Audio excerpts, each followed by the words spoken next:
আসসালামু আলাইকুম। Short method tricks YouTube চ্যানেলের পক্ষ থেকে আপনাদেরকে জানাচ্ছি শুভেচ্ছা। আজ আপনাদের সাথে আলোচনা করব বিসিএস এ বারবার রিপিট হয় যে প্রশ্নগুলো সেগুলো নিয়ে। তো ইতিমধ্যে আমি আমার চ্যানেলে দুটি পর্ব আপলোড করে দিয়েছি। আজকের পর্বটি হচ্ছে পার্ট 3।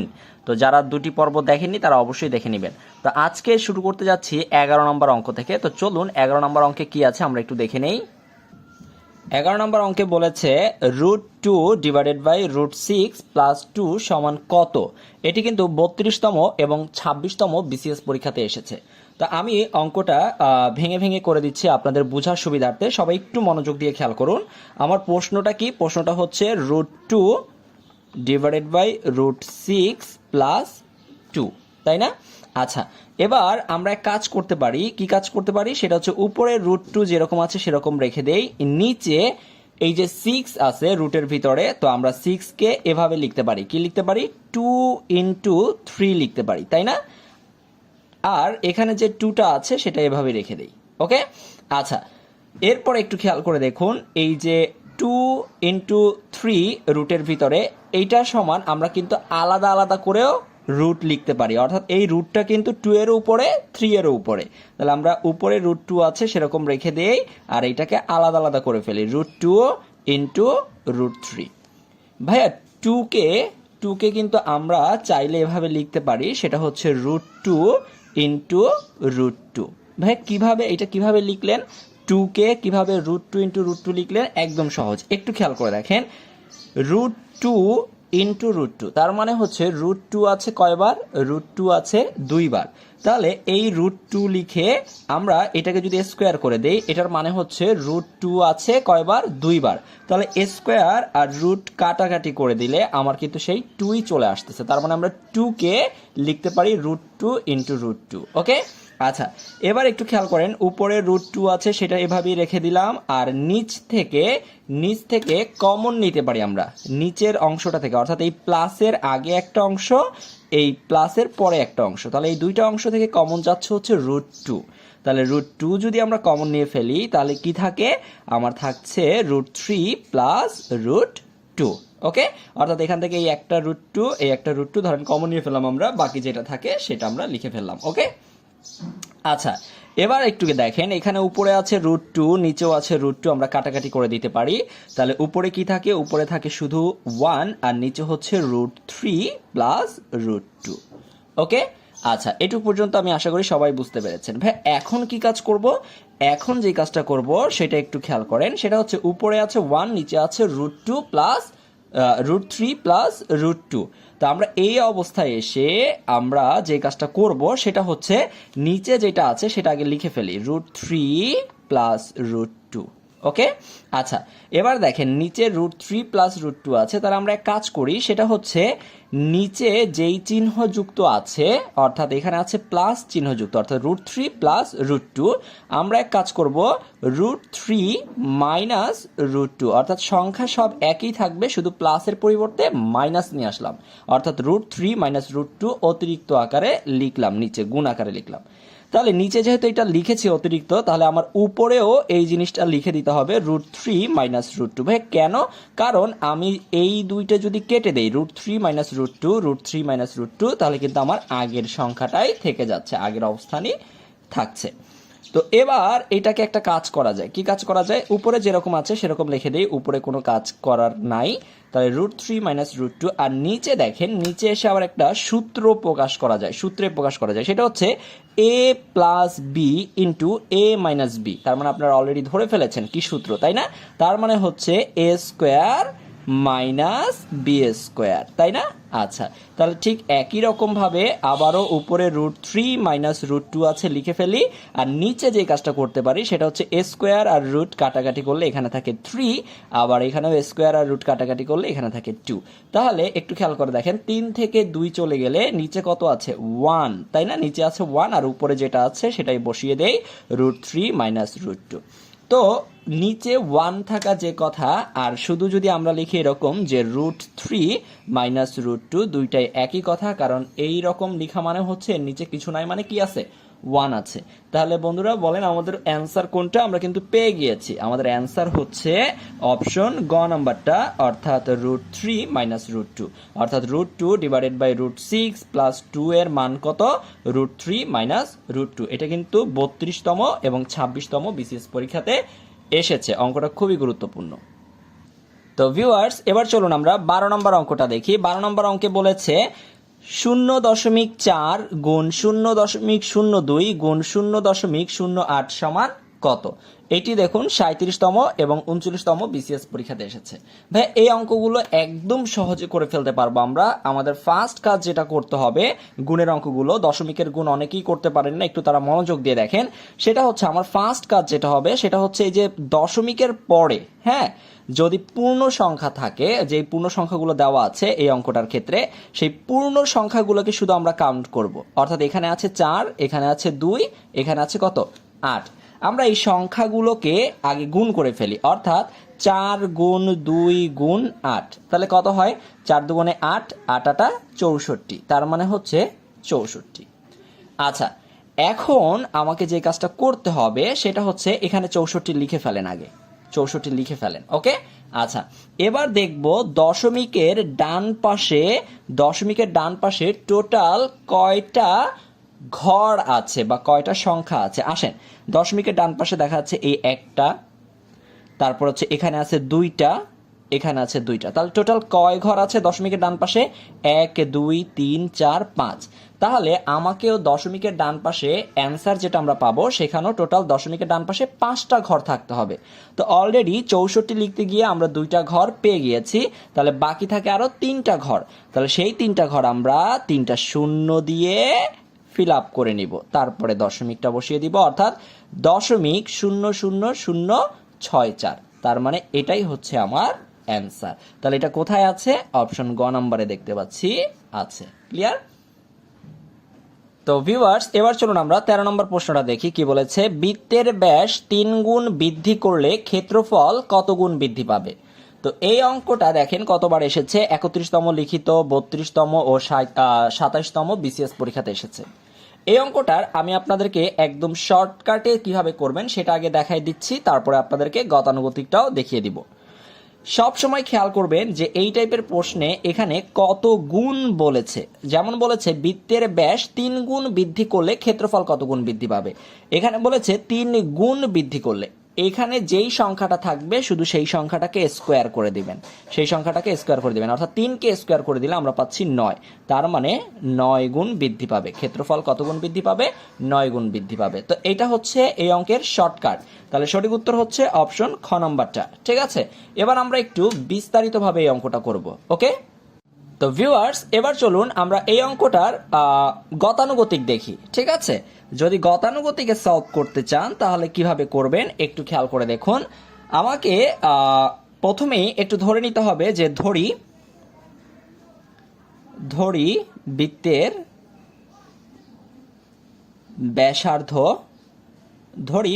ব্যাসার্ধ হচ্ছে আর।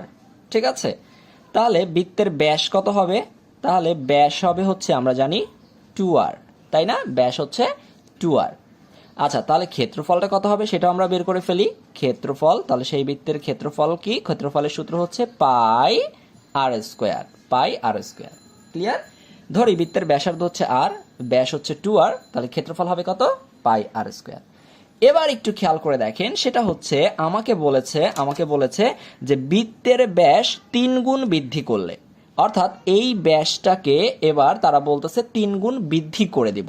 আসেন লিখি আমরা, ব্যাস 3 গুণ বৃদ্ধি করলে নতুন ব্যাস হবে। নতুন ব্যাস কত হবে কে বলতে পারবে? একদম সহজ, ব্যাস আগে ছিল 2r, এখন যেহেতু 3 গুণ বৃদ্ধি করেছি তাহলে 3 গুণ করে দেই, তার মানে হচ্ছে কত? 6r, তাই না? একদম সহজ। তাহলে নতুন ব্যাস হচ্ছে 6r। ওকে, আচ্ছা, নতুন ব্যাস যদি হয় 6r, তাহলে ব্যাসার্ধটা কত হবে? নতুন ব্যাসার্ধ নতুন ব্যাসার্ধটা কত হবে? ব্যাসার্ধ হবে কত বলেন তো? ব্যাসার্ধটা হচ্ছে ব্যাসের অর্ধেক, তাই না? তাহলে ব্যাসার্ধটা যেহেতু ব্যাসের অর্ধেক, তাহলে এই 6r কে আমরা 2 দিয়ে ভাগ করে দেই, তাহলে যেটা পাচ্ছি 3r। এটাই হচ্ছে আমার নতুন কি ব্যাসার্ধ। ওকে, আচ্ছা, এবার আমরা নতুন ব্যাস জানি, নতুন ব্যাসার্ধ জানি, আমরা চাইলে কি এবার নতুন ক্ষেত্রফল কত হবে সেটা বের করতে পারবো না? অবশ্যই পারবো। তাহলে আসেন, নতুন ক্ষেত্রফল, নতুন ক্ষেত্রফল কত হবে বলেন তো? আমার ক্ষেত্রফলের সূত্র হচ্ছে পাই আর স্কোয়ার। তাহলে আমরা লিখলাম পাই। ভাইয়া আর এর মান কত? ভাইয়া আর এর মান কত? ব্যাসার্ধকে আর দ্বারা প্রকাশ করা হয়, ঠিক আছে? তো আর এর মান হচ্ছে আমার, আর এর মান হচ্ছে আমার 3r। তাহলে এই আর এর পরিবর্তে আমরা এখন বসাবো 3r। আমি একদম ভেঙে ভেঙে করাই দিচ্ছি, ঠিক আছে? সবাই বুঝতে পারবেন এই রকম করে করাই দিচ্ছি। ওকে, আচ্ছা, তাহলে এখানে পাই আছে, পাই লিখে ফেলেন। 3r স্কোয়ার মানে হচ্ছে 3 এর উপরে স্কোয়ার আছে, আর এর উপরে স্কোয়ার আছে। 3 এর উপরে স্কোয়ার মানে হচ্ছে 3 3 9, 9 আর স্কোয়ার। এই যে, এবার এটাকে একটু আমরা সাজায় লিখি, অর্থাৎ 9 পাই আর স্কোয়ার। আচ্ছা, তাহলে এবার বলছে কি আমাকে প্রশ্নে যে বৃত্তের ব্যাস 3 গুণ বৃদ্ধি করলে ক্ষেত্রফল কত গুণ বৃদ্ধি পাবে? তাহলে দেখেন ক্ষেত্রফলটা কত গুণ বৃদ্ধি পাচ্ছে। আমার আগে ক্ষেত্রফল ছিল পাই আর স্কোয়ার। আমার আগে ক্ষেত্রফল ছিল কত? পাই আর স্কোয়ার। ভাই এখন ক্ষেত্রফল পাচ্ছি কত? 9 পাই আর স্কোয়ার। এখন ক্ষেত্রফল, নতুন ক্ষেত্রফল পাচ্ছি কত? 9 পাই আর স্কোয়ার। তাহলে আগের ক্ষেত্রফল ছিল পাই আর স্কোয়ার, এখন ক্ষেত্রফল বৃদ্ধি পেয়ে কত হয়েছে? 9 পাই আর স্কোয়ার। তাহলে কত গুণ বৃদ্ধি পেয়েছে? অর্থাৎ 9 গুণ বৃদ্ধি পেয়েছে। খুবই সহজ। তো গতানুগতিকে করতে চাইলে আপনারা এভাবে করে ফেলতে পারবেন। তাহলে লাস্ট লাইনটা এভাবে লিখবেন যে তাহলে তাহলে ক্ষেত্রফল 9 গুণ বৃদ্ধি পাবে। এটাই হচ্ছে অ্যান্সার। ওকে, আশা করি সবাই বুঝতে পেরেছেন।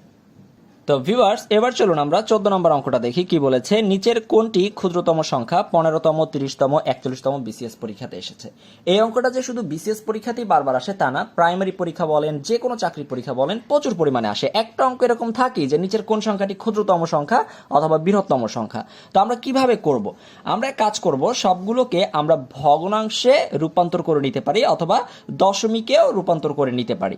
তো আমরা এক কাজ করি, যেহেতু আমার দুইটা সংখ্যাই এখানে ভগ্নাংশ আকারে দেওয়া আছে, তো আমরা এক কাজ করি, এইটাকেও আগে ভগ্নাংশ আকারে পরিণত করে নিই। তাহলে ক কে যদি আমরা ভগ্নাংশ আকারে পরিণত করে নিতে চাই, তাহলে আমরা এটাকে লিখতে পারি উপরে হচ্ছে 3 আর নিচে হচ্ছে এই দশমিকের কারণে একটা 1 এবং দশমিকের ডান পাশে একটা সংখ্যা আছে তাই একটা শূন্য, অর্থাৎ 3/10।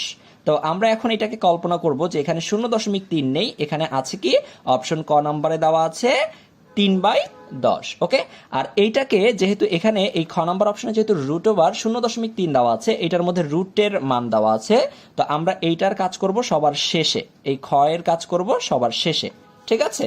আচ্ছা, আমরা আগে ফার্স্ট যে কাজটা করব সেটা হচ্ছে ক এর সাথে গ তুলনা করে দেখব এই দুইটা সংখ্যার মধ্যে কে ক্ষুদ্রতম। যে ক্ষুদ্রতম তাকে রেখে দিব আর যে বৃহত্তম তাকে বাদ দিয়ে দিব। ওকে, তাহলে আসেন আমরা আগে তুলনা করি এই ক এর সাথে 3/10 এর সাথে আমরা আগে তুলনা করছি গ কে, অর্থাৎ 1/3। তো আমরা কাজটা কিভাবে করব? আমরা এই কোনাকুনি গুণ করে দিব, এই যে এটার সাথে এটা গুণ, এটার সাথে এটা গুণ। এই জিনিসগুলো কিন্তু খুব ভালোভাবে খেয়াল করতে হবে। দেখেন আমি গুণ চিহ্ন ঠিক এই যে কোনাকুনি দিয়েছি তীর চিহ্ন, এটার মাথাটা কিন্তু উপরের দিকে, তাহলে 3 3 গুণ করেন কত হয়? 9। তীর চিহ্নের মাথা যেদিকে থাকবে সেই পাশে লিখবেন গুণ করে, 3 3 9, 10 1 10। এবার দেখুন এখানে আমরা পেয়েছি 9, এখানে পেয়েছি 10। তাহলে এই দুইটার ভিতরে ক্ষুদ্রতমকে আমাকে বের করতে বলেছে ক্ষুদ্রতম সংখ্যা, তাহলে 9 হচ্ছে ক্ষুদ্রতম, ছোট। তার মানে হচ্ছে 3/10, অর্থাৎ এই 3/10 1/3 এর চেয়ে ছোট, অর্থাৎ এই সংখ্যাটা ছোট। তার মানে আমার ক এখনো টিকে আছে, খ নম্বরটা আমরা একদমই বাতিল বলে ঘোষণা করে দিলাম। ওকে, এবার আমরা যে কাজটা করব সেটা হচ্ছে ক এর সাথে ঘ কে তুলনা করে দেখব এই দুইটা সংখ্যার ভিতরে কে ছোট। যে ছোট তাকে রেখে দিব, যে বড় তাকে বাদ দিয়ে দিব। আসেন তাহলে আমরা এবার ক এর সাথে আমরা ঘ তুলনা করি। ক এর মান হচ্ছে 3/10 এবং ঘ এর মান হচ্ছে 2/5। তাহলে কোনাকুনি গুণ করেন 3 5 15, ঠিক আছে? 10 দুগুণে 20। তাহলে এই দুইটার ভিতরে ছোটকে, ছোট হচ্ছে 15, তাই না? তাহলে 15 এর মাথার উপরে কি আছে? 3/10। তার মানে এই 3/10 এখনো ছোট, তার মানে এই সংখ্যাটা বড়। এই দুইটা সংখ্যার মধ্যে ক এবং খর মধ্যে এটা বড়, যে বড় তাকে বাদ দিয়ে দিতে হবে, কারণ আমাকে বের করতে বলছে ক্ষুদ্রতম সংখ্যা। ভাই এবার বাকি রইল কে কে? এবার বাকি রইল অপশন ক এবং অপশন খ। এই দুইটার মধ্যে তুলনা করলে আমরা অ্যান্সারটা পেয়ে যাব, ঠিক আছে? তাহলে আসেন আমরা ক এরটা আবার লিখি 3/10 এবং এখানে আছে √ কত? 0.3। তো আমাদের যেহেতু এখানে √ দেওয়া আছে, √ 0.3, আমরা এই রুটটাকে সরাই ফেলতে চেষ্টা করব। তো রুটটাকে সরাই ফেলতে চেষ্টা করতে হলে আমাকে যেটা করতে হবে, স্কোয়ার করে দেই। তাহলে এই পাশে যেহেতু স্কোয়ার করেছি, আমাকে এই সংখ্যাটাকে স্কোয়ার করে দিতে হবে। তাহলে এখানে স্কোয়ার আর রুট চলে গেল, তাহলে থাকে 0.3, তাই না? আচ্ছা, আর এই পাশে কি হয়? 3কে স্কোয়ার করলে হয় 3 3 আর 9, এবং 10কে স্কোয়ার করলে হয় 10 10 100। এবার আমরা এই দুইটা সংখ্যার মধ্যে তুলনা করব, কিন্তু এখানে এখনো দশমিক সংখ্যা আছে, তো আমরা দশমিকটাকে ভগ্নাংশে রূপান্তর করে নিই। তাহলে কিভাবে করব? উপরে হচ্ছে 3, নিচে হচ্ছে দশমিকের কারণে একটা 1, এবং দশমিকের ডান পাশে একটা সংখ্যা আছে, তাই একটা 0। ওকে, এবার আমাদের কাজটা খুবই সহজ, সেটা হচ্ছে এই অংশটার সাথে এই অংশটা তুলনা করব। তাহলে আমি আরেকটু সুন্দর করে লিখে নিচ্ছি, উপরে 9, নিচে হচ্ছে 100, আর এখানে হচ্ছে 3/10। তাহলে আসেন আমরা গুণ করি, 10-এর সাথে 9 গুণ এবং 100-এর সাথে 3 গুণ। তাহলে 9 10-এ কত? 9 10-এ হচ্ছে 90, আর 3 100 হচ্ছে 300। তো এবার আপনারাই বলুন, 90 ছোট নাকি 300 ছোট? অবশ্যই 90 ছোট। তাহলে 90 এর মাথার উপরে কি আছে? 9/100। এই 9/100 আমরা কোত্থেকে পেয়েছিলাম? এই যে 3/10, এই 3/10 কোত্থেকে পেয়েছিলাম? 0.3 থেকে। তার মানে হচ্ছে অপশন ক নাম্বারটাই হচ্ছে আমার সঠিক উত্তর। ক্লিয়ার? অপশন ক নাম্বারটাই হচ্ছে সঠিক উত্তর, কারণ এটাই হচ্ছে সবচেয়ে ক্ষুদ্রতম সংখ্যা। অপশন খ নাম্বারটাও বাতিল। তাহলে আমার সঠিক উত্তর কোনটা? আমার সঠিক উত্তর হচ্ছে অপশন ক নাম্বারটা। আশা করি সবাই বুঝতে পেরেছেন, এবং এভাবে করলেই কিন্তু পরীক্ষায় খুব সহজে করে ফেলা যায়। ওকে, তো ভিউয়ার্স, এবার চলুন আমরা আমাদের সর্বশেষ অঙ্কটি দেখি। আমাদের 15 নম্বর অঙ্কে বলা হয়েছে 1 2 3 5 8 13 21, এভাবে যেতে যেতে ধারাটির নবমতম যে পদ, সেই পদটা কত হবে? ঠিক আছে, তো একটু খেয়াল করে দেখুন, সেটা হচ্ছে এই যে ধারাটা, এই ধারাটা কেমন? এই ধারাটা হচ্ছে একটি ফিবোনাক্কি ধারা। ফিবোনাক্কি ধারা, ভাই ফিবোনাক্কি ধারাটা কিরকম? সেটা হচ্ছে এই যে দুইটা পদ দেখতেছেন, এই প্রথম পদ, দ্বিতীয় পদ, এই দুইটা পদকে যদি আমরা যোগ করে দেই, তাহলে কত হয়? 2 আর 1 যোগ করলে এর পরের পদটা পাবো আমরা 3। আবার 3 আর 2 যোগ করে দেন, আবার আমরা এর পরের পদটা পাচ্ছি। 3 আর 2 যোগ করলে হয়ে যাচ্ছে কত? 5। আবার 5 আর 3 যোগ করেন, এর পরের পদ পাবো। আবার 8 আর 5 যোগ করেন, 13 পেয়ে যাচ্ছি। 13 আর 8 যোগ করেন, 21 পেয়ে যাচ্ছি। তাহলে এখানে একটু ভাবার ব্যাপার আছে। বেশিরভাগ স্টুডেন্টরা যেই ভুল কাজটা করে, সেটা হচ্ছে ধারাটির নবম পদ বের করতে বসে। এইটা ভালো করে প্রশ্ন না পড়ে তারা কি করে? ও বুঝতে পারছি, এখানে খালি ঘর, তো কি বের করতে বলেছে, বুঝেছি।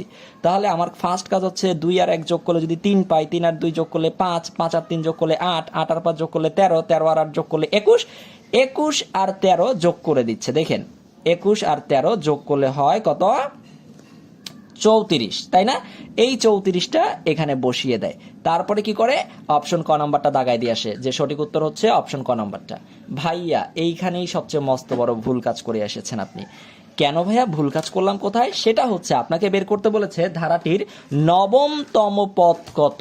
তো একটু দেখেন, এইটা কততম পদ? এটা হচ্ছে প্রথম, দ্বিতীয়, তৃতীয়, চতুর্থ, পঞ্চম, ষষ্ঠ, সপ্তম। এইটা যে আপনি বের করেছেন 34, এইটা হচ্ছে আমার অষ্টমতম পদ, কিন্তু আপনাকে বের করতে বলেছে নবমতম পদ। এটাই কিন্তু উত্তর না। এইটাই কিন্তু স্টুডেন্টরা বেশিরভাগ ভুল করে আসে। আমাকে এরপরে আরেকটা পদ আছে যেটা নবম পদ, সেটা বের করতে হবে। তাহলে সেটা কি করব? 21 আর 34 যোগ করে দিলে আমরা সেটা পেয়ে যাব। 4 আর 1 5, 3 আর 2 5। তার মানে আমার নবম পদের মান হচ্ছে 55। তাহলে আমার সঠিক উত্তর কিন্তু অপশন ক না, অপশন খ। খ। সবাই কিন্তু একটু ভালো করে খেয়াল করবেন, যখন পরীক্ষা হলে আপনারা বসেন, আপনাদের মাথার উপর অনেক প্রেশার কাজ করে। হ্যাঁ, এতগুলো প্রশ্ন দাগাইতে হবে, ঠিক আছে, অনেক কিছু, হ্যাঁ, অনেক টেনশন। তো আপনারা কিন্তু অনেক সময় এটা খেয়াল করেন না যে কততম পদ বের করতে বলছে, ঠিক আছে? তো প্রশ্ন খুব ভালো করে তারপরে অ্যান্সার করতে হবে। তো আশা করি আপনারা আজকের ভিডিওটা সম্পূর্ণ ভালো করে বুঝতে পেরেছেন, এবং খুব শীঘ্রই আমি পার্ট 4 নিয়ে আপনাদের সামনে হাজির হব এবং আপনারা অবশ্যই ভাইয়াকে জানাবেন যে ভিডিওগুলো দ্বারা আপনারা উপকৃত হচ্ছেন কিনা এবং আপনারা ভাইয়ার বোঝানোগুলো আপনারা ভালো করে বুঝতে পারছেন কিনা। তো ভিডিওটি আপনার বন্ধুদের সাথে বেশি বেশি করে শেয়ার করুন। আজ তাহলে এতটুকুই, সবাই ভালো থাকবেন, ধন্যবাদ, আল্লাহ হাফেজ, আসসালামু আলাইকুম।